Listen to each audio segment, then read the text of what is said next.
السلام علیکم ناظرین، میں محمد اسلم حسین سیاست کی خبروں میں آپ سب کا استقبال کرتا ہوں۔ آسام کے ضلع درانگ میں 23 سپٹمبر کو بے دخلی کی مہم کے دوران 2 مسلمانوں کی موت کے واقعے پر مسلم ملکوں میں برہمی پھیل رہی ہے۔ حالانکہ اس رد عمل کے جواب میں قطر میں قائم ہندوستانی سفارت خانے نے جھڑپوں اور پولیس فائرنگ کو پروپیگنڈا قرار دیتے ہوئے ایک تنبیہ بیان جاری کیا تھا۔ News portal Middle East Monitor نے رپورٹ دی ہے کہ قطر اور عمان کے بعد اب کویت سے بھی آسام واقعے پر شدید رد عمل سامنے آیا ہے۔ کویت نیشنل اسمبلی نے مسلم برادری کے خلاف ہندوستانی عہدیداروں اور ہندو انتہا پسند گروپوں کی جانب سے کیے جا رہے مظالم کی مذمت کی ہے۔ آسام کے ضلع درانگ میں 23 سپٹمبر کو پیش آئے واقعے کے خلاف جہاں اندرون ملک مسلمانوں میں شدید برہمی پائی جا رہی ہے، وہیں یہ برہمی اب مسلم ممالک میں بھی پھیل رہی ہے۔ اس سلسلے میں سوشل میڈیا پلیٹ فارمز پر مسلم ممالک کے شہریوں نے ریاست آسام میں اقلیتی طبقے کو نشانہ بنا کر کی جا رہی کارروائی کی سخت مذمت کی ہے۔ معروف داعی و مبلغ اسلام مولانا کلیم صدیقی اور ان کے ساتھیوں کی گرفتاری اور آسام میں مسلمانوں کے خلاف ہو رہے ظلم و بربریت کے خلاف ملک گیر پیمانے پر احتجاج کیا جا رہا ہے۔ مراٹھواڑے میں مختلف مسلم تنظیموں کی جانب سے بند کا اہتمام کیا گیا۔ اس کے علاوہ دارالحکومت دہلی، جے پور، علی گڑھ سمیت ملک بھر میں بعد نماز جمعہ احتجاج اور مظاہرے کیے گئے، جس میں مولانا کلیم صدیقی کی رہائی کے مطالبے کے ساتھ ساتھ مسلمانوں کو سرکاری مشنری کے ذریعے ہراساں کیے جانے کی مودی اور یوگی حکومت کو ہدف ملامت بنایا گیا۔ دہلی میں سینکڑوں مسلمانوں نے مولانا کلیم صدیقی کے حق میں مظاہرہ کیا۔ مظاہرین نے مولانا کلیم صدیقی کو رہا کرو، علماء ہماری شان ہے کہ فلک شگاف نعرے لگا رہے تھے۔ ایک نو مسلم مظاہرین نے کہا کہ اتر پردیش الیکشن کے پیش نظر تبدیلی مذہب کا مدعا اٹھایا گیا ہے، جبراً مذہب بدلا ہی نہیں جا سکتا۔ ایک مظاہرین نے کہا کہ ابھی تو یہ الزام لگا کر اٹھایا گیا ہے کہ تبدیلی مذہب میں ملوث ہے، کل کو یہ بھی کہہ کے اٹھایا جائے گا کہ نماز نہ پڑھو، روزے نہ رکھو، قرآن نہ پڑھو۔ ایک مظاہرین نے کہا کہ ہم کسی کو زبردستی چائے پلانا چاہیں تو وہ چائے نہیں پیتا، جبراً تبدیلی مذہب تو دور کی بات ہے۔ اتر پردیش کی علی گڑھ پولیس نے حال ہی میں ایک وائرل ویڈیو کو لے کر 2 لوگوں کے خلاف معاملہ درج کیا تھا، جس میں مبینہ طور پر اسلام قبول کروانے کو لے کر بات کی جا رہی تھی۔ پولیس نے سماج میں منافرت پھیلانے کے الزامات میں دونوں کے خلاف غیر ضمانتی دفعات کے تحت کیس درج کیا تھا۔ حالانکہ اس کو لے کر ہوئی ایک جانچ میں پتہ چلا ہے کہ دونوں لڑکے نابالغ ہیں اور ہندو ہیں۔ ٹائمز آف انڈیا کی رپورٹ کے مطابق ان کے اہل خانہ نے FIR پر حیرانی کا اظہار کرتے ہوئے کہا کہ ان کے لڑکے 12ویں میں پڑھتے ہیں اور وہ اپنے دوستوں کے بیچ محض بات چیت کر رہے تھے۔ سپریم کورٹ نے کسانوں کی تنظیم سے کہا ہے کہ آپ نے پورے شہر کا گلا گھونٹ دیا ہے اور اب آپ اندر آ کر یہاں ایسا ہی احتجاج کرنا چاہتے ہیں۔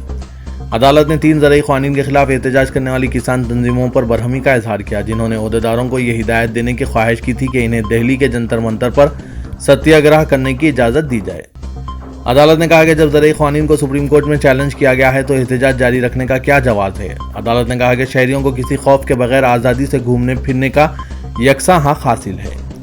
جسٹس AM کھنولکر اور CTV روی کمار پر مشتمل بینچ نے درخواست گزاروں سے کہا کہ آیا انہوں نے علاقے کے مکینوں سے اجازت حاصل کی ہے یا نہیں، کیا وہ احتجاج سے خوش ہیں۔ عدالت نے کسانوں اور کاشتکاروں کی ایک تنظیم کسان مہا پنچایت کی جانب سے دائر کردہ درخواست کی سماعت کرتے ہوئے یہ ریمارکس کیے ہیں۔ برطانیہ سے ہندوستان پہنچ رہے تمام برطانوی شہریوں کو پیر سے لازمی 10 روزہ کوارنٹائن سے گزرنا ہوگا، بھلے ہی ان کے ٹیکے اندازی کا موقف کچھ بھی ہو۔ ہندوستان نے برطانیہ کے لیے نئے بین الاقوامی سفری قواعد پر جوابی اقدام کرتے ہوئے یہ شرائط عائد کیے ہیں۔ برطانیہ نے بھی ہندوستانیوں کے لیے ایسے ہی اقدامات کیے ہیں۔ سرکاری ذرائع نے بتایا کہ ملک میں پہنچنے والے تمام برطانوی شہریوں کے خلاف جوابی تحدیدات نافذ کرنے کا فیصلہ کیا گیا ہے۔ برطانیہ نے ہندوستان کے ویکسین سرٹیفکیٹس کو تسلیم نہیں کیا ہے اور اس مسئلے کو تکنیکی سطح کی بات چیت کے کئی ادوار کے باوجود حل نہیں کیا جا سکا۔ برطانیہ کے نئے سفری قواعد پر شدید رد عمل ظاہر کرتے ہوئے ہندوستان نے 19 سپٹمبر کو جوابی اقدامات کی وارننگ دی تھی اور کہا تھا کہ اگر برطانیہ ہندوستان کی تشویش کو دور نہیں کرے گا تو ایسے اقدامات کیے جائیں گے۔ ہندوستان نے اپنے شہریوں کے خلاف اس طرح کے قواعد کو امتیازی قرار دیا۔ وزیراعظم نریندر مودی نے کہا ہے کہ آج کا ہندوستان دنیا کے سب سے زیادہ کھلے ممالک میں سے ایک ہے اور وہ زیادہ سے زیادہ ترقی کی پیشکش کرتا ہے۔ انہوں نے ملک میں سرمایہ کاروں کو راغب کرتے ہوئے یہ بات کہی۔ ایکسپو 2020 دبئی میں ہندوستانی پویلین میں جمع افراد کے لیے اپنے ایک ویڈیو پیغام میں مودی نے کہا کہ ہندوستان صلاحیتوں کا مرکز ہے اور ٹیکنالوجی، تحقیق اور تخلیق کی دنیا میں کافی ترقی کر رہا ہے۔ مودی نے کہا کہ صنعتوں اور اسٹارٹ اپس کی وراثت کے امتزاج سے ہماری معیشت مضبوط ہو رہی ہے۔ ہندوستانی پویلین کی تھیم کھلا پن، موقع اور ترقی کا حوالہ دیتے ہوئے مودی نے کہا کہ ہندوستان دنیا کے سب سے زیادہ کھلے ممالک میں سے ایک ہے جو سیکھنے، سرمایہ کاری، اختراع اور مختلف نظریات کے لیے کھلا ہے۔ اس لیے میں آپ کو یہاں آنے اور ہمارے ملک میں سرمایہ لگانے کی دعوت دیتا ہوں۔ سابق student union leader Kanhaiya Kumar نے جو اس ہفتے کانگریس میں شامل ہوئے ہیں، آج بی جے پی کے وضع کردہ ٹکڑے ٹکڑے گینگ کو بی جے پی پر ہی پلٹ دیا اور کہا کہ بی جے پی کے لیے میں ٹکڑے ٹکڑے ہوں اور میں بی جے پی کے ٹکڑے ٹکڑے کر دوں گا۔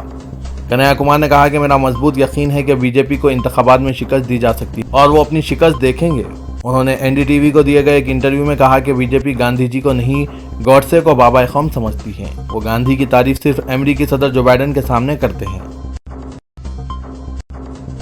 کیرالہ میں صحافیوں کی تنظیم نے صدیق کوپن پر ممنوع تنظیم سیمی کے دہشت گردی کے ایجنڈے کو آگے بڑھانے کی کوشش کا الزام عائد کرتے ہوئے دائر کردہ فرد جرم کی شدید مذمت کی ہے اور کہا کہ گمراہ کن طریقے سے کوپن کی تحریر کردہ اسٹوریج کو چارج شیٹ میں شامل کیا گیا ہے۔ کیرالہ کے صحافی صدیق کوپن کو گزشتہ سال اس وقت گرفتار کر کے جیل بھیج دیا گیا تھا جب وہ ہاتر میں ایک دلت لڑکی کی عصمت ریزی و قتل واقعے کی رپورٹنگ کے لیے جا رہے تھے۔ اس واقعے نے ملک بھر میں صدمے اور برہمی کی لہر دوڑا دی تھی۔ صدیق کوپن کی جانب سے تحریر کردہ 36 مضامین کا چارج شیٹ میں حوالہ دیا گیا اور ان پر پاپولر فرنٹ آف انڈیا سے رابطے رکھنے کا الزام عائد کیا گیا۔ پی ایف آئی وہ تنظیم ہے جس پر یوگی آدتیہ ناتھ کی حکومت امتناع عائد کرنا چاہتی ہے۔ Kerala union of working journalist نے آج ایک بیان میں کہا کہ اسے یہ سن کر صدمہ ہوا کہ اتر پردیش پولیس نے ایک صحافی کی حیثیت سے صدیق کوپن کے لیے گئے انٹرویوز اور رپورٹس کو ان کے خلاف دائر کردہ چارج شیٹ میں شامل کیا ہے۔ اتر پردیش پولیس کا یہ اقدام اس کے سوا کچھ نہیں ہے کہ وہ صحافت سے ایک جرم کی طرح نمٹ رہے ہیں۔ آسٹریلیا نے نومبر سے ویکسین حاصل کرنے والے غیر ملکی شہریوں کے لیے وبا سے متعلق پابندی برخاست کرنے کا منصوبہ بنایا ہے، لیکن بین الاقوامی سیاحوں کے استقبال کے لیے کوئی تاریخ اب تک طے نہیں کی گئی۔ آسٹریلیا کے وزیر اعظم اسکاٹ موریسن نے کہا ہے کہ آسٹریلیا کے شہریوں اور مستقل طور پر ملک میں رہنے والوں کے لیے 18 ماہ سے عائد کردہ بیشتر سفری تحدیدات برخاست کر دی جائیں گی، بشرطے کہ ریاستوں میں 16 سال سے زائد عمر کی 80% آبادی کے ٹیکہ اندازی مکمل ہو جائے۔ تلنگانہ کے وزیر اعلیٰ کے چندر شیکھر راؤ نے ریاست میں سرسبزی شادابی میں اضافے کے لیے شروع کردہ ہریتا ہرم پروگرام کے لیے تلنگانہ گرین فنڈ کے قیام کا اعلان کیا ہے۔ اس فنڈ کے تحت ہر شہری کو عطیات دینے کی گنجائش رکھی جا رہی ہے۔ تلنگانہ اسمبلی میں ہریتا ہرم پروگرام پر مختصر مباحث کا جواب دیتے ہوئے چیف منسٹر نے کہا کہ ہریتا ہرم کے تحت شجرکاری کا کام کامیابی کے ساتھ جاری ہے۔ انہوں نے کہا کہ اس پروگرام کو مزید بہتر بنانے کے لیے تلنگانہ گرین فنڈ کے قیام کا حکومت نے فیصلہ کیا ہے۔ فنڈز کے ذریعے مستقبل میں بھی اس پروگرام کو جاری رکھنے میں مدد ملے گی۔ وزیر اعلیٰ نے بتایا کہ فنڈ کے سلسلے میں انہوں نے ریاست میں برسر خدمت IAS عہدیداروں سے بات چیت کی ہے۔ انہوں نے ہر ماہ اپنی تنخواہ سے گرین فنڈز میں 100 روپے عطیہ دینے سے اتفاق کیا ہے۔